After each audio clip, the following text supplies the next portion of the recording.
கள்ளிமுளையான் செடி சுகருக்கு நல்ல மருந்தாக சாப்பிட பயன்படும் கள்ளிமுளையான் செடி. வளர்ப்பு முறை ரகசியம்: உலர்வான செம்மண்ணை எடுத்து சிறிதளவு தண்ணீர் தெளித்து சப்பாத்தி மாவு போல உலர்வான மண் எடுத்துக்கொள்ள வேண்டும். கள்ளிமுளையான் செடியை எடுத்து அதிலே வைத்து சுற்றிலும் நன்றாக அழுத்தி நன்றாக மண்ணை பேக்கிங் செய்ய வேண்டும். மண் தளர்வாக இல்லாதபடிக்கு நன்றாக செடியை சுற்றிலும் அமுக்கி மண்ணை நன்றாக பேக்கிங் செய்ய வேண்டும். தண்ணீர் ஊற்ற வேண்டிய அவசியம் இல்லை. ஏனென்றால் இது ஒரு பாலைவன தாவரம். இதற்கு தண்ணீர் ஊற்றினால் ஓரிரு நாட்களில் அழுகிவிடும். எனவே தண்ணீர் ஊற்றாமல் வாரத்திற்கு 1 அல்லது 2 முறை ஸ்ப்ரே செய்தால் போதும். சிறிதளவு தெளித்து விட்டால் போதும். மண்ணில் தண்ணீர் தேங்கக்கூடாது. இந்த செடியை 1 மாதம் அல்லது 2 மாதம் வரைக்கும் மண்ணில் வைக்காமல் சும்மா வைத்திருந்தால் கூட இது உயிர் வாழும்.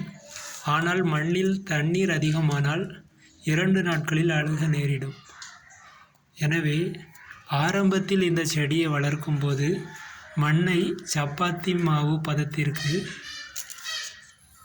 மிகவும் குறைவான ஈரத்தில் வைத்து நன்றாக மண்ணை அழுத்திவிட்டு பேக்கிங் செய்ய வேண்டும். பிறகு மறுநாளில் தண்ணீர் சிறிதளவு தெளித்து விட வேண்டும். வாரத்திற்கு 1 முறை அல்லது 2 முறை தண்ணீர் தெளித்தால் போதுமானது. நிழலிலும் வளர்க்கலாம். இதுதான் கள்ளிமுளையான் வளர்ப்பு ரகசியம். மண் இறுகிய பின்பு 1 அல்லது 2 மாதங்களுக்கு பின்பு தண்ணீர் விட்டால் கள்ளிமுளையான் அழுகாது. முதலில் ஆரம்பத்தில் வளர்க்கும் பொழுது மண் இறுக்கமாக பேக்கிங் ஆகியிருக்காது. அந்த நேரத்தில் தண்ணீர் அதிகம் விட்டால் மண்ணெல்லாம் தண்ணீர் வாங்கி வைத்து கொண்டு செடி அழுக நேரிடும். எனவே 1 மாதம் வரையிலும் 1 வாரத்துக்கு 2 முறை வீதம் தண்ணீர் ஊற்றாமல் சிறிதளவு உள்ளங்கையில் எடுத்து தெளித்து விட்டால் போதுமானது. இதுவே கள்ளிமுளையான் வளர்ப்பிற்கு தண்ணீர் கொடுக்கும் ரகசியம். இல்லை என்றால் செடி அழுக நேரிடும். தண்ணீர் ஊற்றாமல் 2 மாதம் வரைக்கும் கூட வீட்டில் செல்ஃபிலே வைத்திருந்தால் கூட செடி காயாமல் அப்படியே இருக்கும். தண்ணீர் ஊற்றினால் 2 நாட்களிலே அழுக நேரிடும்.